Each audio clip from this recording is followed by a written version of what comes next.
Welcome, everyone, to episode 5 of Around the Book podcast.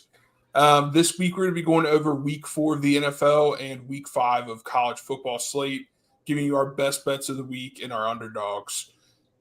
Last week was not a good week for us again. I don't know what's going on. I don't know if we need to put on the rally caps, what we need to do here, but we're not doing too hot. Like I said, give us one more week here before you give up on us. But I feel good this week. I think we're going to do a lot better this week. But before we get into that, I do want to introduce our guest today. Is Shane Kubis. Hopefully I said your last name correctly. I apologize if I messed that up. Good. You got it. As it says, he almost hit a 10-leg parlay once. That's pretty good in my book. So might as well have him on here and fill in for JT as he's on vacation this week. We do have JT's picks, so we'll go over those as well. And before we do, I also want to shout out Shane's podcast. He's on a bunch of podcasts, but a couple of his big ones along on Around the Block. He has the Around the Block NFL Live show on Saturdays. They go live around noon Eastern on Saturdays. And then he's also part of the Steel Curtain podcast, which is a live podcast at 1:30 p.m. Eastern. So if you're a Pittsburgh Steelers fan, or if you just want to tune in to some great content, definitely give those a look and let us know what you think, and just give them a shout out there. We thank you for coming on this week, Shane. Yeah, thanks, guys. It should be fun. Of course. But before we get started, obviously, looking at the records, it's bad. We're down bad right now. It's really bad. So we have some gripes. I know for me and Dalton, I shouldn't even have jinxed it where I said we both could have lost on that Ohio State bet. And look where we're at. We both lost. So I don't know what we're going to do there. Yeah, that's my biggest gripe from last week is we both missed out on that bet. I'm happy as a Buckeye fan that they were able to get the win, but man, what a bad beat. Just it was bad. Yeah, that game went about exactly as I thought it would for the most part. I mean, McCord struggled against Notre Dame on the road. I thought Hartman would make enough plays, not make the big mistake. He didn't play as well as I thought, but I think he didn't make the big mistake. Looked like Notre Dame was doing enough to get the win. I said I would handicap that game at Notre Dame -3 going in. They were up 4 right up until the end, and like that last drive. I mean, what the dropped interception was rough on that last drive. And then that last play, for them to call the timeout and then to only have 10 guys on the field for that last play. And not only that, it seems like the guy they were missing was a defensive lineman. Yeah.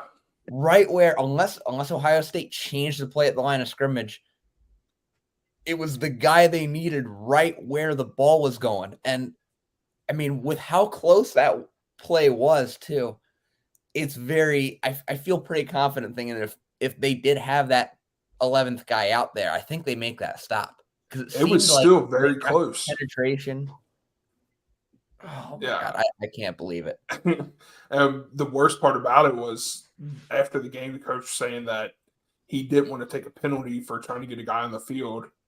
It's half the distance to the goal. They can't score. Yeah. Just keep taking the half the distance to the goal. I don't understand that. Give yourself at least one chance to stop them. Don't just be like, all right, I don't want to take a penalty here. I didn't get that. Go ahead. Sorry. That's where you pull a Michael Crabtree and keep committing penalties until you get away with it. Yeah. Oh, I still remember that game. Though. That was funny. Like the funniest ending of a game I think I've seen in like a decade. It was nuts.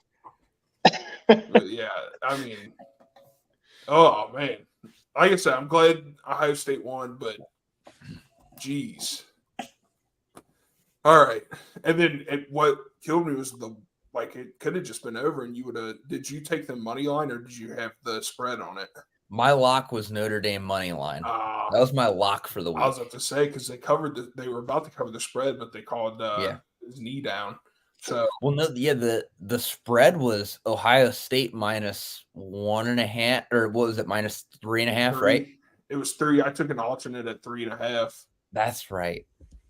So I would have pushed if I would have just went with what was there. But what was crazy is they almost didn't even kick. Yeah, I know. All right, so that's all I have. Jake, I don't know if you had any gripes from last week. Well, it didn't go too great, but compared to the week before it, it was a lot better. We went 2 for 2. Hit the over in college football for BYU and Kansas. That hit, but Ole Miss was a bit disappointing. Yeah. Unfortunately for me and Dalton. But the NFL, I was right to bet against Zach Wilson. Again, it turned out. And then generally speaking, it's a good idea. And then my underdog pick was the Falcons, and they didn't look too great either. But I don't think I have as big of a gripe as you guys probably do. Yeah. So. Yeah. I don't want to talk about my NFL underdog. Yeah. Shane, do you have any gripes? I know you didn't even make any picks for us last week, but do you have any gripes? I know your Steelers won. we did. It was less convincing than I wanted it to be. Gripes, I will say that the Falcons are just bad in general. I know you talked about Jake. Like when they have to throw the football, they're not a good football team, right? And I kind of said that going into the year with the ATB NFL Live show. We did a preview of the divisions and everything like that. And I was saying, well, the Falcons are a good roster overall. The defense is better. But I just worry when they have to put the ball in the air, if they can't run over teams, will they be able to do it? Their first real test of doing that didn't go so well. So we'll see if they can get better at that. But that's kind of what I expected to see, unfortunately. Yeah, totally agree. All right. So now that we're done with that, I don't think it was as bad as last week as far as our gripes. Obviously, a little upset here, but let's just move on to new week, new money, everything. We're going to start fresh here. We're going to go with our college picks for week 5. Definitely not as exciting as last week's slate, even though some of the games weren't as good as expected, but still pretty decent slate.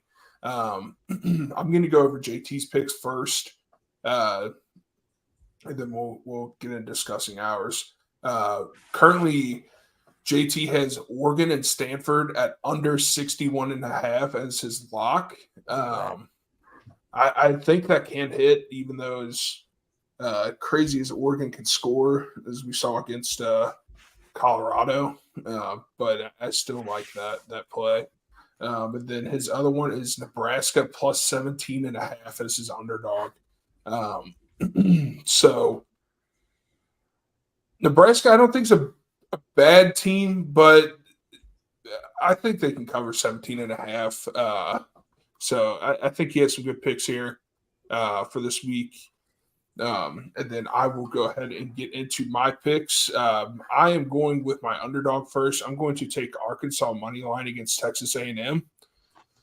When I was looking for picks yesterday, I was really looking. I want to get on a good. I just need to see one go through the hoop now. I'm struggling the past 2 weeks. So I didn't try to go for anything too crazy as far as odds. So I have Arkansas plus 200 currently for the money line. Yesterday it was at plus 235, I believe. So it is going down. So if you want to jump in on this, I would get into it right now. I think Texas A&M obviously is a solid team, but Arkansas, they still play in the SEC. I think you can give any SEC school a benefit of the doubt in any game. I think they have a good chance of pulling this one off. I believe it is in Dallas. I think they're playing at Cowboy Stadium. So not necessarily a neutral site, but it's not at Texas A&M. So I think that benefits them a little bit here. So I think they can pull this off, and I think the line's just going to keep going down. So I really think Arkansas has a shot. And then my next one, I have Duke versus Notre Dame over 52 points. I have this at -110 as my lock. Duke can score points. Obviously, we saw Notre Dame didn't put up massive points against Ohio State, but I think Ohio State's defense is leaps and bounds better than Duke. So I think that Notre Dame's going to be able to put up the points like they have been in the previous weeks. I think Duke's going to be able to put up some points as well. I know Notre Dame's defense did play pretty good against Ohio State. McCord obviously still a question. I think he showed himself a little bit better at that last drive, but I think this game's going to easily clear 52 points, so I'm going to go ahead and lock that one in. But yeah, those are my picks for college in the Week 5 slate. Yeah, I like especially the Texas A&M game. Like I'll bet on KJ Jefferson at quarterback over. I can't even think of the name of the quarterback at Texas A&M right now. I know I think he might be the one that beat Alabama last year. I forget. Haven't checked them out this year, but they can score points, and I think that's a good matchup, especially because it is, even though it's not a neutral site, it's kind of basically a neutral site, like you said. Yeah. It's a little bit better than having to go to College Station. Yeah. Yeah, exactly.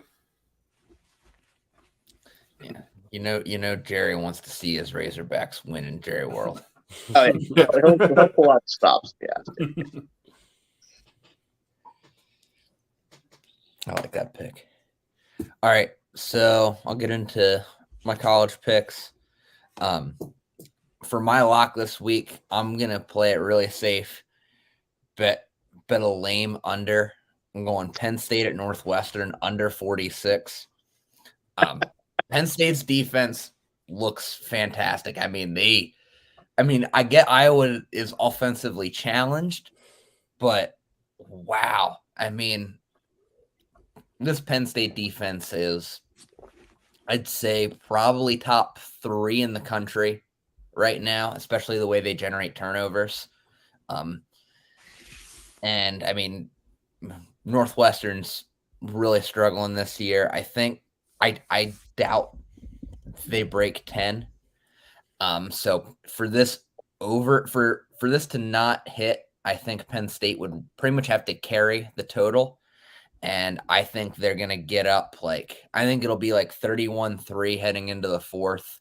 And it'll be Bo Prabula time again. And Penn State will have the backups in and probably end like 34-6, something like that. I think this should be a pretty comfortable under. And that's if it's like a true blowout. You never know with the weather at Northwestern. It's supposed to be clear right now, but still probably windy. I think Penn State will keep it on the ground, grind out just a boring Big Ten blowout. I love it. I love the boring Big Ten games. And then for my money line, after going 0-2 last week, I'm swinging for the fences this week. We're going Vandy money line to beat Missouri at plus 410. Look, all right. Missouri has no business being ranked. And the thing with being ranked, though, is it does give you it really inflates your ego especially when you're not used to being on that top 25 list. When you see your school on there, man, it really pumps your ego. And Missouri has not. They eked out a win against. They eked out that one big win against Kansas State, but they're not good. They're not good. They really haven't played anybody else. Vanderbilt, while they have been a punchline in the SEC for a long time, I do think they are at this point just a regular SEC team. I don't think it's the rest of the conference and then Vanderbilt. They're a legit team. I think they've got a shot at really giving Missouri a game. And they beat some teams last year in their conference. They can win SEC games, and I love the value at plus 410. Yeah, I agree. I don't think Missouri is world beaters. So if Vandy's going to do it, I guess this would be the time to do it. So I don't hate the pick. I think I've bet on Vandy a couple times last year and got burnt pretty bad. So I just Same. am cautious. Also worth mentioning, though, Missouri, their next 5 games are brutal. I believe they play LSU, Ole Miss, and Georgia in that span, with I think Kentucky and South Carolina mixed in there. They are overlooking this game. Yeah. They are. This game is not on their radar. Yeah. But yeah, I don't feel great about it, but I love the value too much, and I have no faith in Missouri. Yeah. Fair enough. Fair enough. I'll give that to you. When was the last time Missouri ranked? Probably like either some point during the Drew Lock days or maybe Blaine Gabbert back in the late 2000s, early 2010s. Like, Yeah, I mean, it's been a while. They were. It's been a while. Yeah, so I definitely understand. Like odds like that, Vanderbilt's not like you said, a dreadful SEC team this year. The SEC feels like it's kind of lost a little bit of juice this year for the most part. Like the Pac-12, ironically, is unbelievable, and they're about to all just disappear, which makes me a little bit sad, but whatever. But yeah, I think that makes some sense. Missouri could definitely overlook this Vanderbilt team. Yeah. But I can jump into my picks here. So Yeah. for my lock, I have Colorado plus 21.5 at with USC, because to me at least, I feel like USC is one of those teams, and they're just going to be this way for as long as they continue to employ Alex Grinch as the defensive coordinator, who cannot stop offenses in general, right? Like Riley's going to be able to put up a ton of points. They're going to be able to win most games, and they're very, very likely going to win this one too. But I just have a hard time feeling that Colorado's not going to be putting up points right alongside USC, and it's still probably going to be a multi-score win. But 21.5 just feels a little too much when they just only beat Arizona State by 14 last week. Like, this is a team that doesn't play well defensively in general, and Colorado wants to make a bounce back. I don't think that Deion wants to get embarrassed 2 games in a row. I think he wants to try to keep this game as close as possible. So I think against a quarterback like Sanders, USC's defense is just at a disadvantage in general, like it normally would be. And they can keep this within the realm of like competitiveness. I'm thinking something like 49-35, somewhere around there. So All right, I'm going to bet that. I like that score, 49-35. Yeah, it's just, again, like it feels like a game that is not going to get out of hand simply because USC does not feel like they want to play defense at this point. Like, I don't know why that is or what it is with Riley and his defenses, but until they figure that out, by the way, I don't expect them to be a college football playoff team, but that's beside the point. Especially with how good the Pac-12 is. But and the way Colorado played last week, I don't think anyone was beating Oregon that night or that evening. No, Oregon was just that was just crazy. Yeah. There's a good football team. So that's what a possible playoff team looks like. And that's I do think Oregon's certainly in that conversation. Again, you have this team that is relying so much, granted, on a quarterback that's very likely going to be in the Heisman race at the end of the year. That's going to be the first overall pick. Like, we know this, but you still got to play defense at some point, and I just don't see it happening this year, unfortunately for them. So, but and then for my underdog, Kansas plus 16.5, Texas. I just feel like Texas is due for one of those games that even if they win this game, I think Kansas is going to give them a much tougher game than they're expecting or that the bettors are expecting. Because, again, like, Texas does this. Like, Ewers could have a dreadful game randomly. This is what he does. Like, he's a very streaky quarterback. When he's on, you beat Alabama. When he's not, you can lose to anybody, basically, it feels like. It's kind of one of those deals. And I like Kansas a lot. I do like Jalen Daniels a ton at quarterback. Like, I think that team can put up enough points to stay with Texas, if not even challenge them in this game ultimately. So I like that bet a lot, especially that given that many points. Just feel like Texas isn't one of those teams that's going to put teams away right now in the way that they would have to for that line not to hit. Yeah, I like that. I think, like you said, like, I don't think Texas is going to put a team away this year that's not like in a Power 5 or that's a Power 5. And I don't know. I don't like the SEC feels down this year. It does. I don't know. Like, I don't know. Georgia's I mean, I know Georgia has pulled away in these past couple weeks, but like they've struggled in the first half, and Their offense isn't the same. The defense is still good, but like they have one bad defensive game, and who knows, they could fall. Like the SEC just isn't as strong at the top this year. So that Alabama win for Texas is great. Obviously, it's huge for them, especially because Alabama's defense is playing very well this year. But again, Ewers is a guy that unless he changes suddenly, he could throw 3 picks to Kansas and they lose. It's very possible. Like, it's just kind of how it is with him right now. Yeah, I'm just not ready to trust Sarkisian as like a powerhouse coach. Yeah, it's rough. All right, I'll go ahead and hop into my college football picks for this week. So for my lock this week, I'm going with Georgia plus 14.5 against Auburn. And Casey kind of just mentioned this, how Georgia's been getting off to some slow starts in games. They have not been the best to bet on this year. The lines are always just so crazy. Yeah. But against Auburn, they've won and covered the spread in the last 6 meetings. And then Auburn in their last 10 games has won against the spread just 1 time. So I feel like this is a game where Georgia starts to put some things together and they're able to win this game pretty handily. I haven't watched too much of Auburn this year, but from what I have seen, they don't look that great. I think that they've had Auburn's number recently throughout the past several years. I think this is a game where we see Georgia finally start to get back into the form that we expected.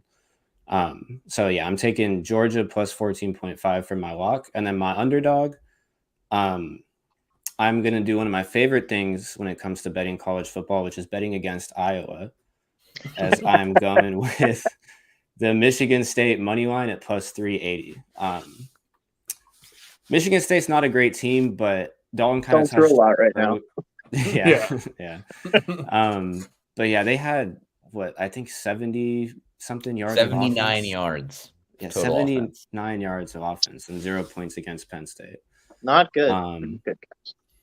I think Michigan State's offense is good enough to put some points on the board, and with Iowa's lack of offense, I think that as long as they're able to keep this game close, and when we start getting in the fourth quarter at plus 380 odds, I think this is a pretty solid bet. So that'll be my underdog for the week. I like it. Yeah, I like that Michigan State pick. I'm actually probably going to trail you on that one. Yeah, betting against Iowa is always pretty sound. Yeah. I could see a 13-10 Michigan State win. Yeah. Well, I just looked up the over-under on that one. It's 36.5.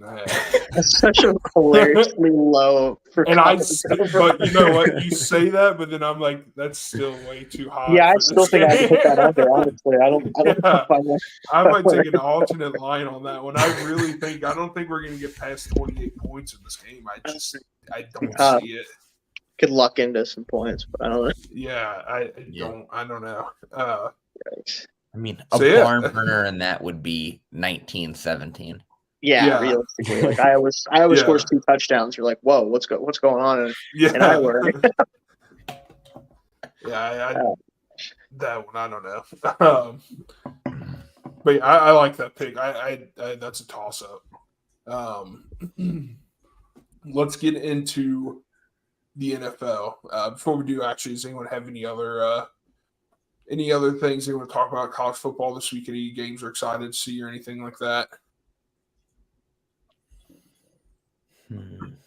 Yeah.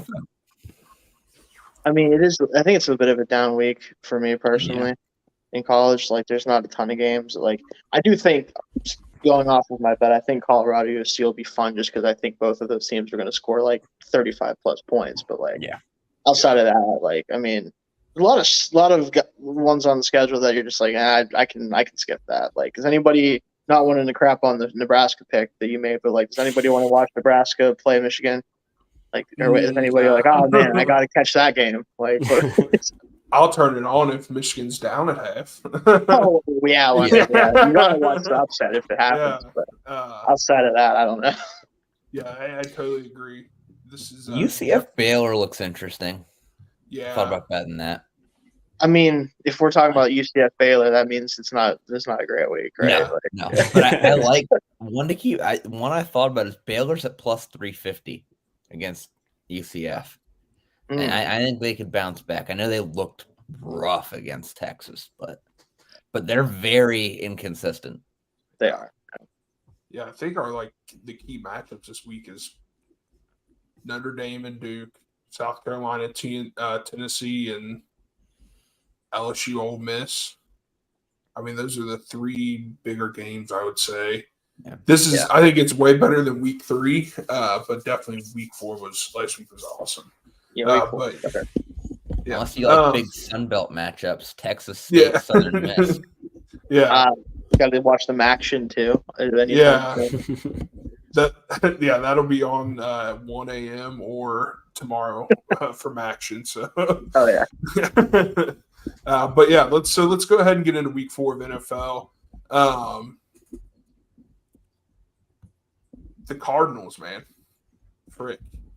I think this week we're going to start seeing some teams separate themselves. I think when you start hitting week 4, week 5, you can't keep saying it's early in the season anymore for some of these teams. So I think we're gonna see some teams separate themselves. I think I don't think we're gonna have 3 undefeated teams after this week again. I think we might have 1 or 2, but we're definitely going to see how some of these divisions are going to shape up for the remainder of the year.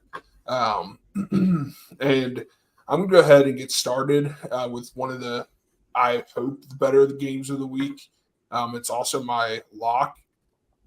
Dolphins and Bills. I think I have the Dolphins at +2.5 at -105. That's my lock of the week.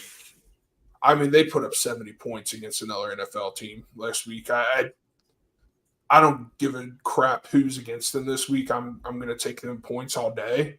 I know the Bills have had a couple good weeks in a row, but if the Dolphins can put up the amount of points that they did last week, I still think they win this game. I mean, they were running on all cylinders. So I really think that, man, I don't know. +2.5. I can't believe they're getting points, but I'll take it. I'm gonna. Maybe they know something I don't. I don't know, but I'm gonna take the points right now at -105. Now my underdog, the Patriots. I have them at +220 right now. They play the Cowboys, and the reason why I say the Cardinals, man, when I opened it up, they went in and they took care of business against Cowboys. I mean, I did not see that coming, especially with how dominant the Cowboys were looking. I know that they lost a couple guys to some injuries, a couple really big key guys, but I still thought that they were going to take care of business against Arizona. I think Bill Belichick and the Patriots can kind of kick the Cowboys while they're down a little bit and sneak out with a win this week. The Patriots are just right there in their games. They just need to find a way to finish them off. And I think they can do that against the Cowboys with the defense being down, missing a few guys. I really think the Patriots can take advantage of that and sneak one out. So I have them in my underdog at +220. I like that Patriots pick because they're a team that they're built to stay in games and be around and have a chance to win. Like, you could tell that obviously it didn't quite work out for them the first 2 weeks of the season, but then they get to go up against Zach Wilson, of course. So that helps. But I think that with them, like the Cowboys right now, this is talking about the ATB NFL Live show again. When we were doing our previews for teams, I talked about how as much as the Cowboys have a ton of talent, and obviously they were missing some of those guys in that game, but Mike McCarthy coaching that team is always a recipe for a disappointment at some point during the season, right? Like that's just kind of what it is. Yeah. He's going to make some bad calls. He's going to play too conservatively. And like Dak is not playing bad to start the year, but the explosiveness isn't there, right, with the offense. And it's not going to be with McCarthy calling plays. Like his goal is not to create explosives. It's to, I want to get to, kind of in a better but still flawed way than my team likes to play offense. You're not trying to create explosives. You're trying to get, the chains moved. So you do that against a Cardinals team that clearly came to play and was ready to go and did some good things on offense, and you get 16 points and a loss. So I think the Patriots could do a lot of the same stuff, especially defensively, much better talent-wise than the Cardinals. So you assume that if they look at what the Cardinals kind of did to them, they look at what they could do, I think that they certainly could make this a game regardless of the situation. Mm-hmm. And I think that the Patriots play. This is going to sound stupid, but this is off vibes right now, so I just want to say this real quick. I think when the Patriots play at like 1 o'clock or the 4:25 game, they're leaps and bounds better than they are when they're in prime time. So I think this is going to be like just a sneaky game that no one watches. It's just going to be going on, and then you're just going to see the score, and you're going to be like, oh, shit, the Patriots are up by a touchdown, 10 points. Like I think it's just going to be one of the ones that Bill Belichick puts the Cowboys to bed, and we move on from that week. Like it. Yeah. So, since you guys are talking about the Cardinals a lot, I guess I'll start with my underdog this week. I'm taking Arizona at San Francisco. I need redemption after my NFL underdog last week, Denver. Jesus Christ. Oh, I'm so sorry. Yeah. Oh my gosh. Talk about a bad. At least it was close. Yeah. Yeah. So this week, swinging for the fences at Cardinals plus 600. Look, Arizona looked pretty good last week. I mean, Jonathan Gannon seems like as awful as some of the sound bites were during training camp and stuff, as uninspiring as he sounded, he knows how to call a defense. And I think they'll have something for San Francisco. I mean, at this point, it's no secret what the Niners do. So I think he's going to be able to at least keep it close and keep it manageable. He'll figure out a way to keep it manageable. And plus, I mean, it's a divisional game. You never know what's going to happen.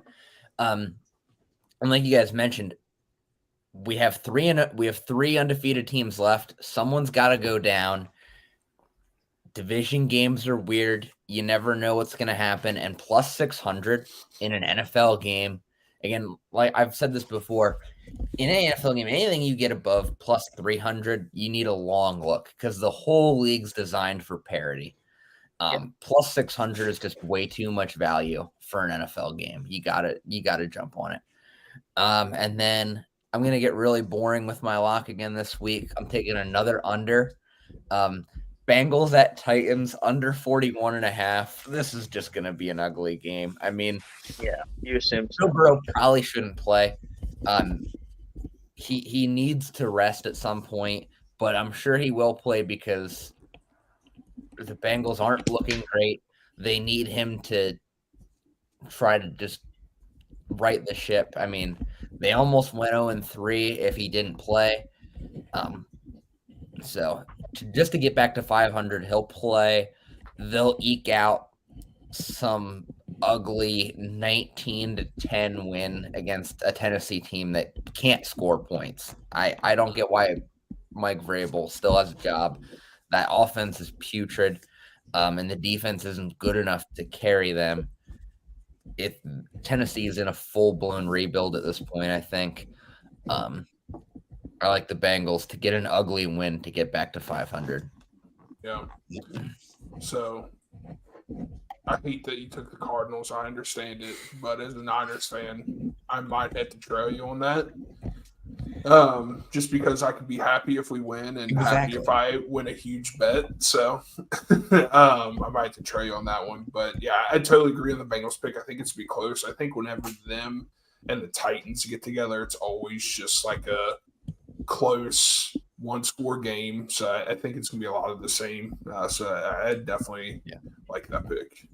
Yeah, I know it was 2 years ago, but sorry, Dalton. I was going to say I know it was 2 years ago, but Tennessee did lose a game to them while getting 9 sacks in the playoffs on Joe. Yeah. So even if it's an ugly game, it doesn't guarantee that that they're going to score many points. I will say my only one concern with that pick is the Titans have like this pass funnel defense going on right now, and I could see Jamar Chase or T. Higgins, I hope, because he's my fantasy team, killing me this year. I hope that, you would imagine that one of those two could have a huge game and it could lead to a couple extra touchdowns, but I do think overall, like Tennessee's defense has done a good job of like mostly keeping teams in check. It's just the offense does not hold up their end of the bargain. Like they just can't do it. But I could still see that under really definitely being pretty solid, especially 40 plus. That's a lot of points for those two teams. Yeah. Plus, even with the passing, I don't know if the Bengals are going to want to drop Joe Burrow back any more than If they don't have to. Yeah, if they don't have to. Because he needs a break. Yeah, ideally it'd be needs to rest. Yeah.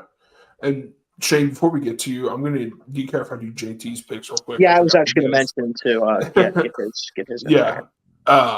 So JT this week, he has the Eagles minus 8.5 against the Commanders as his lock. I don't know about that one, JT. When you listen back here, I don't know. I think the Commanders just had a tough last week. I think they can pull this one out. And then he has the Seahawks money line that he currently has that as his underdog, and I will get the odds for that one right now. 1 second. They play the Giants, and it is at minus 105 for Seahawks money line. So I think the line has changed a little bit since yesterday, but I don't know. Them and the Giants, I think the line's going to flip-flop till the game gets played. I feel like the Seahawks probably should be favorited. I know they're probably at New York, but the Giants aren't exactly inspiring a ton of confidence right now. So. Yeah, I agree. That reminds me of the line for that Colts-Texans game a couple weeks ago. Yeah. It literally just went back and forth. It happens, but yeah, the spread on that one's 1 right now, so it's definitely it's just gonna keep going back and forth until Monday. Yeah, checks out. But so let me start with my lock pick here. Pull that up again. So I have the Chiefs 9.5 lock over the Jets because, quite frankly, they have to score 20 points to make that happen. That's kind of what it comes down to. I think if the Chiefs score 20 points, that hits. Because the Jets are not scoring points with Zach Wilson starting. I assume he's still going to be the starter this week. I know they signed Trevor Siemian, who, as much as that hurts to say out loud, he's a better quarterback than Zach Wilson probably. So, might see him pretty soon. But in general, if the Chiefs are getting, that many points, normally I'm like, maybe they're not going to outscore a team that much. But if I only think you have to score 20 points to get that line, I'm going to go ahead and take that. Mm-hmm. This is kind of what it comes down to. And then for my underdog, I have the Bucks money line here against the Saints. Jameis Winston probably starting the football game. And I have a feeling that he's going to throw a couple to his old team. That's just kind of what I feel like. I know the Saints play the Bucks really well, even when Brady was there. So I know that there's that going on. But I have a feeling the Bucks want to prove that they're not a bad team after really having a rough go of it against the Eagles. I think that their start to the season was really solid, and I think they want to try to keep that momentum up a little bit. And this is a big game for both teams, especially with the Saints and them coming off a loss here. So, yeah, big division game for them. Yeah. I like that Chiefs pick a lot. Yeah. It seems crazy, but if you only I think if you only have to score 20 points, the Chiefs are probably going to score 20 points. I mean, I know the Jets defense is good, but the Zach Wilson against the Chiefs defense right now that's playing the way it is. Yeah. I can't see a lot of points. Yeah, Mahomes. Go ahead. Sorry, Dalton. Yeah, that the over under on that right now, because you had the Chiefs minus 9.5. Yeah, minus 9.5. Right, yeah. The over under on that is 41.5. Yeah, if there's 42 points scored or 41 points scored, 30 of them are the Chiefs scored. Yeah, that's a juicy line as well, because there's oh man, it's tough. That's going to be a 30-3 game. It feels like it. It feels like it. Yeah, it's tough, but I think anytime you bet against Zach Wilson, you're probably taking a page out of your book. There. Yeah. And I think whenever Mahomes steps on the field with Kelsey, 20 points go on the board automatically. Pretty much, yeah. Yeah. So. All right. Let me get into my NFL picks. So for my lock, I'm going with Dalton this week. I'm taking the Cardinals at plus 14 at negative 112 odds. I think the Cardinals are the best 1-2 team in the league, to be honest. They played a solid first game against the Commanders. They lost on the road. They were absolutely throttling the Giants until they fell apart. But for most of the game, they were destroying the Giants, and then they just played very well against the Cowboys. They don't have to, this doesn't even have to be a close game for this to still hit. I just think that they look too good to, especially in a divisional game, to lose by 2 touchdowns. All their games so far have been pretty close. So I think that's a pretty safe bet for the lock. And then for my underdog, I'm going to be going with the Texans money line at plus 136. So I'm sorry, Shane, but No, I get it. Yeah. Houston looked really good last week against Jacksonville. It did. I was really impressed with CJ Stroud. The Steelers looked pretty good as well, but they were playing the Raiders, so I can't put too much stock in that. I do think the Steelers have a pretty solid team, but I'm really impressed with CJ Stroud and the Texans. And in a home game here, I think they'll have enough to get it done here. So I'm going with the Texans for my underdog this week. Yeah, I can't really blame you. Mike Tomlin is traditionally very good against rookie quarterbacks, but our secondary is not exactly living up to hype at all right now. Not that it had a ton going this season, but whatever it did have hasn't really showed up. I think the only reason that if the Steelers win this game, it's going to be because their pass rush takes over the game. That's what it's going to come down to. Same way they've won the last 2 games.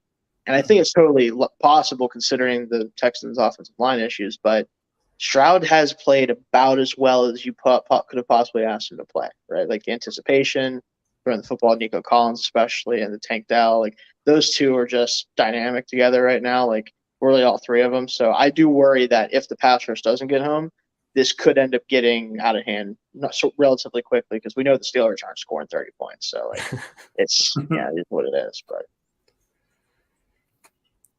yeah, and I like that that Arizona, what you said about the best 1-2 team. I think what's the most scary thing about Arizona right now is they're playing with fundamentals. I know we talked about that Giants game got out of hand at the end there, but they don't have the flashy roster right now. So, I mean, they're just playing fundamentals. And I think that's – if you're seeing a team go out there – I mean, I know their record doesn't reflect it, but the results that they're getting, that's pretty scary. So, add a couple guys to that, and they could be in business there, which I don't think anyone saw coming. No. I got to shout out Josh Dobbs, by the way. Yeah. Have to. Former Steeler, obviously. No, but the Cardinals, I wanted to touch on that because you guys both talked about them. The thing that is really interesting to me is the offensive coordinator for the Cardinals this year, which I know his last name is Petzing. I always forget his first name, but he's done a really good job of drawing up some creative plays and getting some stuff going with Dobbs. And the thing with Dobbs is always the inconsistency because you see throws sometimes whenever his mechanics are good and he's getting in rhythm. Like he can throw the ball pretty well, honestly, and he's a good athlete. So they've kind of leaned into that aspect of things with him. They've done more stuff with Rondale Moore out of the backfield. Like you saw the big touchdown last week. Like he's just pressing the right buttons. And I think your point about playing sound football is really going to come into play especially if either of you are going to hit your bets, because when you play football soundly like they have, it's going to lead to a very good chance of staying in the game, even if you don't win. So like, especially your bet, Jacob, like I could very easily see them staying with the Niners just because of the way that they're playing right now. Yeah, totally agree. All right, let's get to our favorite part of the week. I know we have been miserable. Well, not miserable because we almost hit a week 2. We were 1 off, but last week was bad. The anytime touchdown parlay. Now, since we do have Shane on, we're going to add a 5th leg, so we're going to make it even harder for ourselves, even though we have not hit one yet.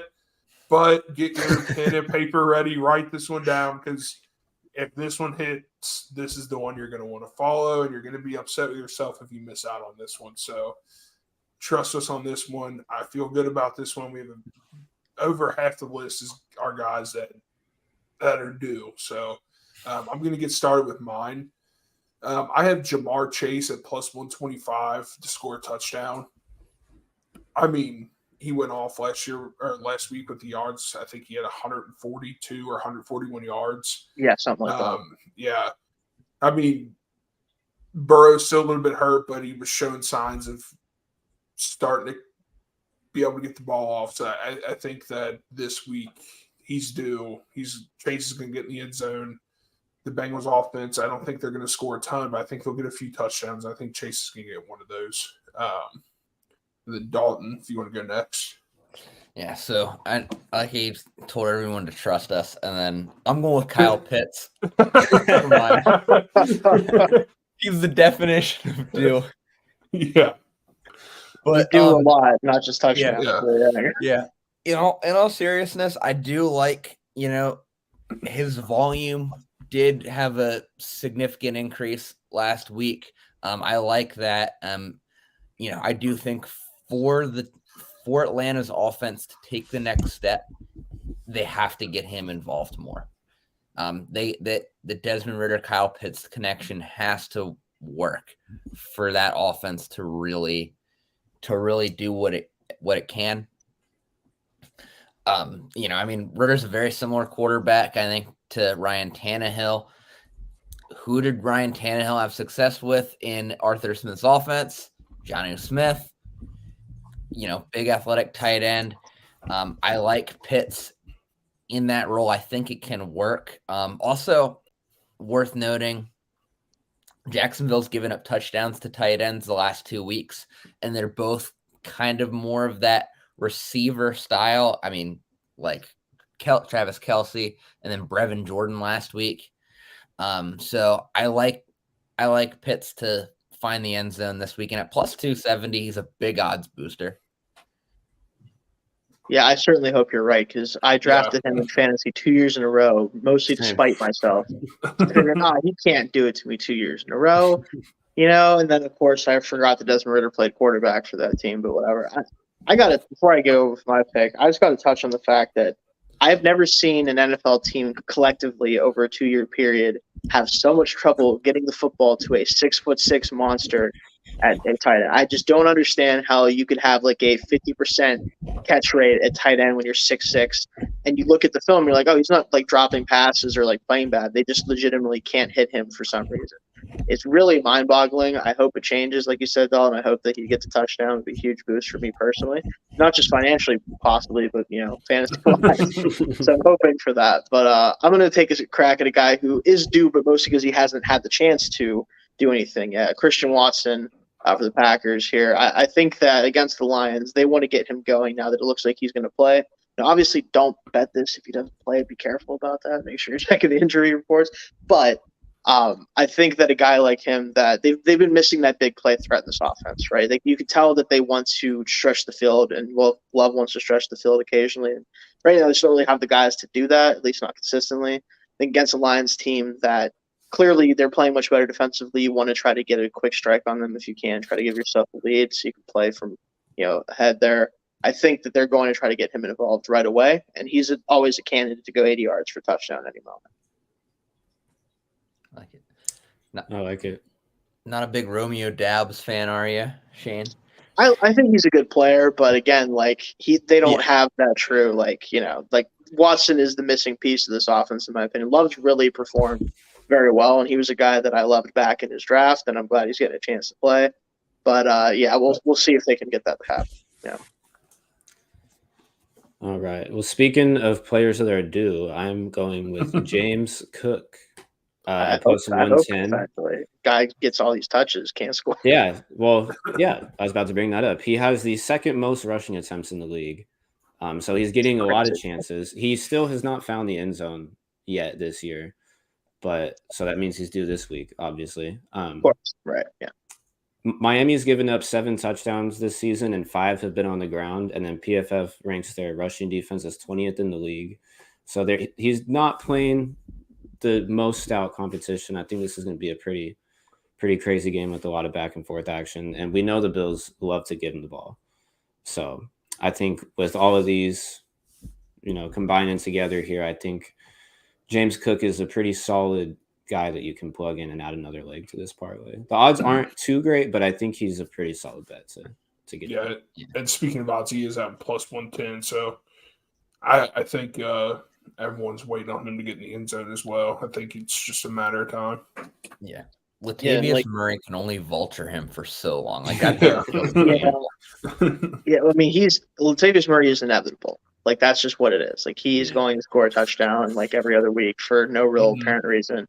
But I like that pick just because, again, I think for the Bills, if you want to try to stay with Miami, the best advice I have for a team right now is try to keep the ball away from them, and do as much as you can to do that. So that means a lot of short passes, it means a lot of dump offs probably to the running back. It's a lot of carries, and then you hope that ideally it's probably going to have to come from like a 25-yard touchdown run or something like where he breaks out, which he's obviously capable of doing. So just got to hope for a big play. I think that'll get it done for you. Mm-hmm. Totally agree. And then for our fifth leg, for JT's pick, another guy that's due. He has Chris Olave. He's due. Yeah. He's got 300 something plus yards this season already. I hate that we might see Jameis this week, but He's going to sling that rock, though. He is. He's going to give him some chances. I'm so excited to watch him this week. Yeah. He's going to be so funny no matter what. Yeah, no matter what, it's going to be great. Dude, yeah, off the field, him and Marshawn are like my favorite players ever. I mean, just the antics between those two are crazy. He, like you said, Shane, he is going to sling the rocks. I think he's going to get Olave is going to get his chances. I just don't know how accurate it's going to be. Yeah, I feel like a lot of those chances might be a touchdown potential for the other team as well. But it's either way, I think they're going to give him his chances at least. So there's that. Yeah, and Olave is a good enough receiver to be able to make some moves. For sure. So, and Olave's at plus 170. Our highest odds on the parlay is Dalton's. Kyle Pitts at plus 270. So this odds boost is crazy right now. We don't always just not include that one if you want. Yeah. Yeah, and also like Shane said, guys, if you are going to follow this parlay, just make sure to check the injury report. Check the injury report for Christian Watson. I know most sports books, if you do something like this and the guy ends up not playing, they'll just void that leg. Yeah, they'll void it, but just if you want just to play with somebody else, but after we get that calculated, the overall odds for that one is plus 11,936. Sheesh. Yeah, so if you're gonna hit one with us, this is the one. And I'm feeling good. If you were to bet $5 on this, your return is at $601.83. So, I mean, even at $1, if you don't feel like this is going to hit and you just want to put $1 on it, just play it safe. You're still making over $100 on this one. So, definitely jump in if you want to. And then if you want to put $10 on it, your payout's going to be at $1,203.67. For a lot of people, that covers their side of rent or mortgage. So, hey, if you got an extra $10 and you want to pay your mortgage for the month, go ahead and put it down on this touchdown parlay. I can't guarantee anything for you, but we're all going to sweat it out together starting tomorrow night when Christian Watson takes the field, hopefully. So if you do follow us, just let us know. Let us know if you have any picks that you want us to look at, or if there's anything that you don't like about our picks, let us know. I think that's the best thing about sports betting is just the back and forth you can have with people and just having the opposite of them. So, let us know in the comments. And once again, Shane, we appreciate you coming on. Absolutely. You definitely dropped some knowledge for us, and hopefully we hit a 5-leg parlay. I know you almost hit a 10-leg, so hopefully we can do it in half the legs for you and get you your first one. But once again, you can catch Shane for the ATB NFL live show on Saturdays at noon Eastern, and then the Steel Curtain podcast on Wednesdays live at 1:30 Eastern. So definitely check those out. Give them some love. Now, before we end the show, was there any other bets you guys were looking at that you might put some action on I know one for me is that over. It's over 54 points for the Miami Dolphins and Buffalo Bills. I see this game being 34-31, so I think that over is going to hit easily. I think it's going to be a high-scoring game on both sides. So I think that's going to be an easy hit. I don't know if you guys had any other picks you're looking at that you wanted to possibly hint at besides your locks and underdogs. Those of you that like to read, best bets piece should be coming out Friday like usual for college. The college picks last week for that went 3-0, so keep an eye out for that. I'll plug that. That's about it, though. Yeah, definitely. I'll retweet that and get that shared out for our with our thread so that way people can read on that one. Especially if you're going 3-0 in the article. Maybe we all just need to read that. 0-2 here, though. Yeah. Figures. All right. Jake, do you have any other picks for the week? Not necessarily betting related, but we have 2 games this week with 0-3 teams playing each other. So I'm excited. I think it's the Vikings and Panthers, and then Browns and Broncos. Bears and Broncos. Bears and Broncos. Yeah. I love watching bad football games. I'm thrilled for these 2 this week. Masochist that way. Yeah. Who wins that Bears and Broncos game? What do you guys think? I'm curious. I was about to say that. Actually, so, Caleb Williams. It's good. I think I'm taking the under and also the Broncos to pretty comfortably beat the Bears, because the Bears aren't a real football team until they prove to me they are. All you guys have to do, this is a big shout out to Quarterback School on YouTube, JT O'Sullivan. If you guys haven't watched his videos, or if you want to see just how bad the Bears really are, just go watch his week 1 and week 2 reviews. He hasn't done week 3. I think he's just done with them. I don't think he wants to even do it anymore, but it's over 2 total hours of just making fun of the Bears for being bad. It's fantastic. That's a great watch. But yeah, I'll take the Broncos to win there and the under probably. Yeah, the Broncos definitely need a win after that. I mean, that's 70-point. That feels like 3 losses. They're not good, but they're not 50-point loss bad either. Yeah. You know what I'm saying? Like, that's just one of those games.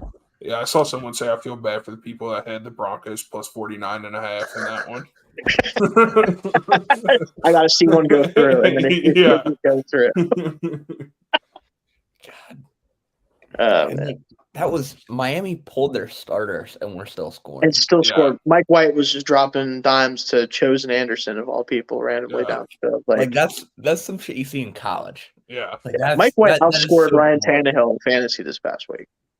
That's when everybody understand that. Like an NFL quarterback was outscored by a guy who threw 2 passes in a game. Yeah. Just so we understand that.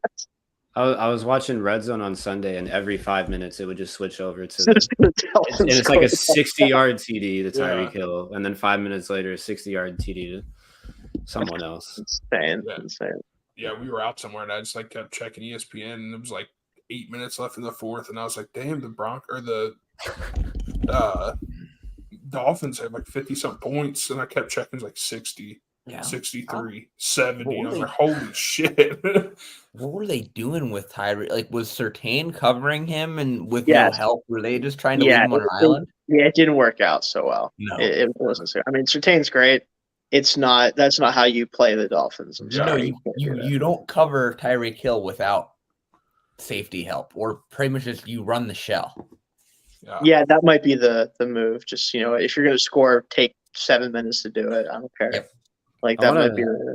I want to know what Sean Payton even said in the locker room. Yeah, guys. I don't know. What do you even say? Yeah, let's just go home. He probably should have just told everyone to shut up. Got Nathaniel Hackett on the phone and be like, "Hey, man, I'm sorry for what I said." I didn't realize just how bad it was out. Absolve him of all his sins and be like, "Dude, I'm so sorry. I get it. I hate the Walton family." Don't get it wrong. You're still trash, but the Broncos are also trash. Yeah. I don't know. It's tough, but that's gonna be a bad game. But yeah, so that's episode 5. We appreciate everyone for watching on Twitter or X, whatever you want to call it now, on YouTube. Like I said, tweet at us, comment on the YouTube if you follow us on our picks, or if you have any picks you think could hit for this week. We definitely want to look at those. And I'll tweet out the Anytime TD parlay for everyone. And if you couldn't watch us live, definitely replay it and give us some love. And we'll see you guys for next week for week 5 of the NFL and week 6 of college football on episode 6. And thanks, everyone, and have a good night.